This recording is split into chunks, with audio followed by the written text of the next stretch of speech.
You're listening to Skeptoid. I'm Brian Dunning from Skeptoid.com. Resignation Syndrome. What would you say if there was a little-known medical condition, so little known that you've probably never heard of anything like it before, that affected only children, and only children within the borders of the country of Sweden, and only children of families awaiting decisions on their immigration status? It's called Resignation Syndrome, and it involves the child gradually withdrawing from friends and socialization, and then showing less interest in food, and ultimately lapsing into a state of perpetual unconsciousness. These children need to have feeding tubes inserted so they don't die of thirst or starvation. They need to have physical therapy so they don't develop bed sores or other symptoms of immobility. And they do not wake up at all. Their parents feed, nurture, and bathe them. There's not a thing physically wrong with them, for real, yet they remain in a state of coma. The only possible explanation anyone's come up with is withdrawal from the fear of being deported. Would you say that's plausible? Would you say resignation syndrome is made up? Or would you seek some third option, that maybe it's real, but misdiagnosed? Today we're going to find out. In 2019, the Netflix documentary short film Life Overtakes Me depicted three families who had attempted to immigrate into Sweden from former Soviet bloc countries, with varying success. All three families had frightening escapes from their home country, in which they'd been ethnic minorities, subject to discrimination and sometimes violence. They'd had anxious and uncertain waiting periods in Sweden with temporary visas soon to expire, and had at least one child who had lapsed into resignation syndrome. These children, often under the age of 10, seemed perfectly normal and happy. They had adjusted to life in Sweden, going to Swedish schools, having Swedish friends, and then, for no clear reason, gradually became less and less responsive until they went into a perpetual state of unconsciousness from which they could not be awakened. They required full-time medical care just to stay alive, with not a thing physically wrong with them. Were they faking? Was this real? Is this something that can happen to anyone, not just immigrants to Sweden? When the movie came out, it did so waving a number of red flags. First, one Swedish journalist, whose comments were part of the voiceover, suggested that resignation syndrome only happens in Sweden, and only to immigrants, both of which are medically implausible.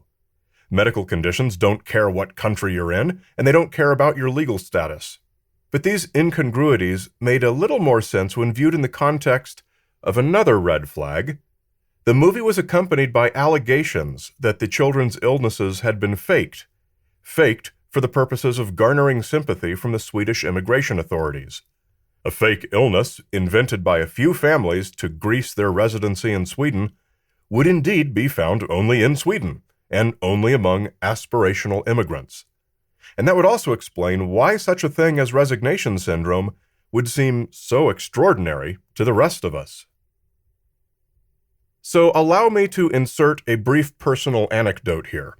My wife, as some of you may know, is a mental health professional. I explained resignation syndrome to her and showed her a bit of the movie. She scoffed and said, "Yeah, that's not at all extraordinary. The idea of children going into comas due to a stressful life situation did not strike her as remarkable in the least. It's rare, but it happens." In fact, at her facility, she deals with children who are one step away from that, already withdrawing from socialization and not eating. And if they go any further, they are then the responsibility of higher-level care facilities. And it is most certainly not unique to Sweden or anywhere else, and most certainly not unique to immigrants or anyone else. To you and I, resignation syndrome may seem astonishing and almost unbelievable. To a mental health professional, they may not know it by that name, but there is nothing surprising about it. When you deal with PTSD and people suffering dissociative episodes on a daily basis, resignation syndrome is just another dab of color on the palette of human coping mechanisms.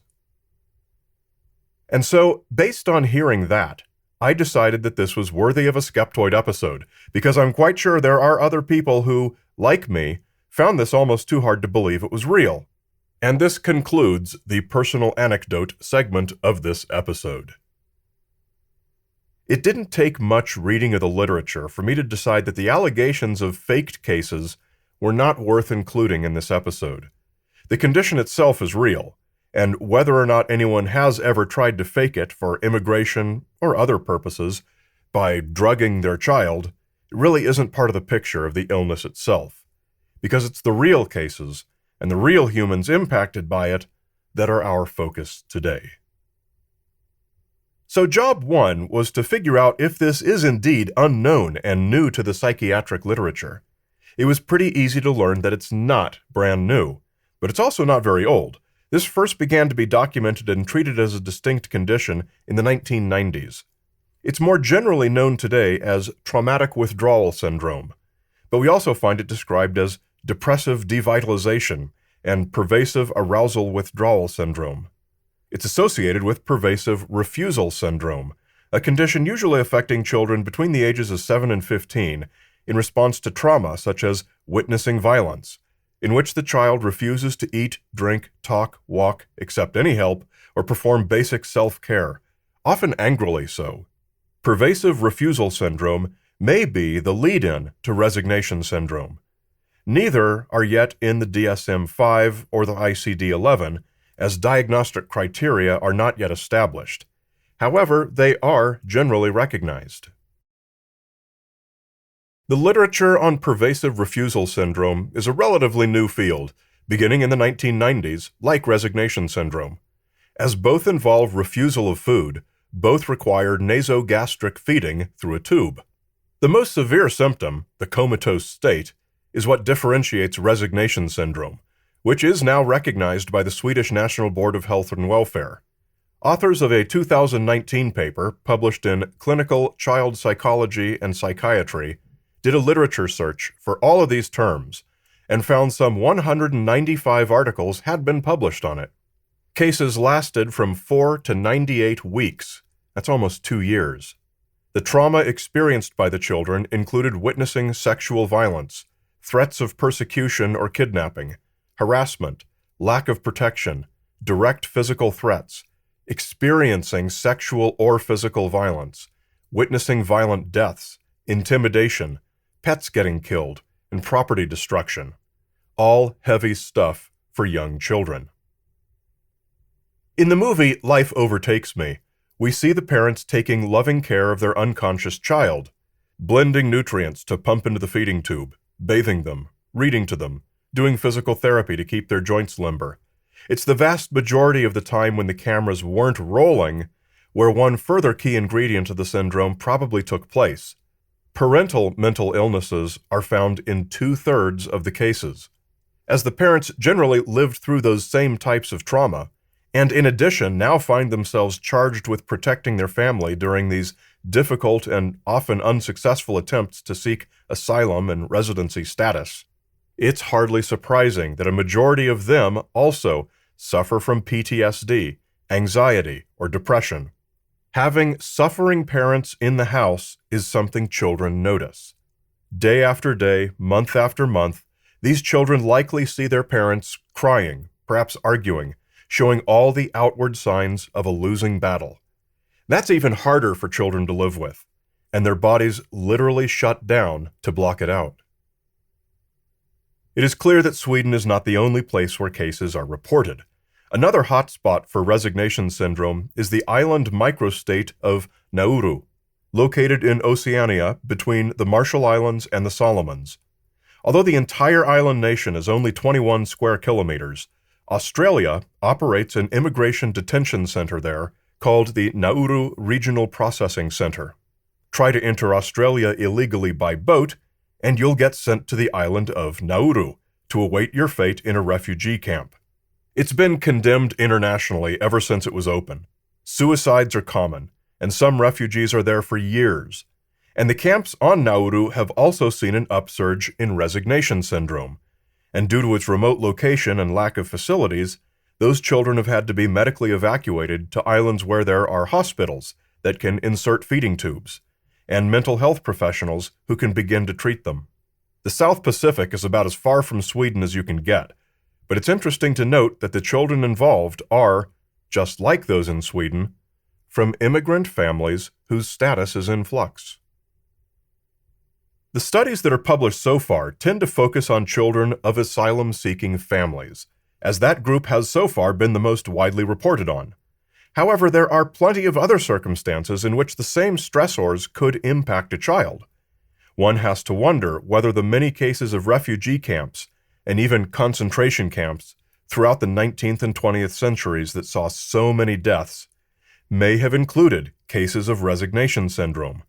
When a child goes into a coma and cannot even drink water, it would take little time to die, and the cause could scarcely be differentiated from the other prevalent causes of death, such as typhus, that characterized these camps.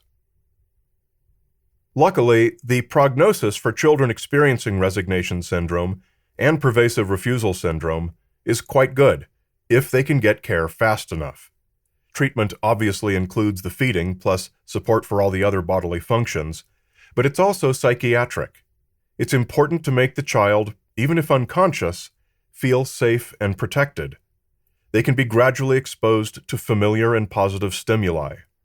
Interestingly, and notably, children often begin to recover the moment residence permits are granted. Why? Well, it's not because the unconscious child necessarily has much understanding of the legal situation. Rather, it's because the mood in the household likely changes dramatically. The child's environment goes from one of sadness and hopelessness to one of joy and celebration. Recovery is never a slam dunk. It's often slow, sometimes taking years for a child to fully return to their previous personality. This underscores just how seriously traumatized a young mind must be to go into a pervasive refusal state and actually fall into a coma lasting months to years. So, in conclusion, resignation syndrome is real. It is serious and life-threatening. It is not a hoax and not something dreamed up by shockumentary filmmakers. Happily, it need not be the end for any of its victims. It can even serve a positive purpose for some, to serve as a lesson to all of us on the importance of treating our fellow humans with dignity and with care. No child should ever have to experience the types of trauma these victims have, and if they do, none should be treated with callous inhumanity or herded into a refugee camp by those to whom they come for help. If a child in your system falls into resignation syndrome, take it as a sign that your system is broken. Keep in mind the mood and the tone that surrounds every child, and if you have a chance, try to make it just a little bit better.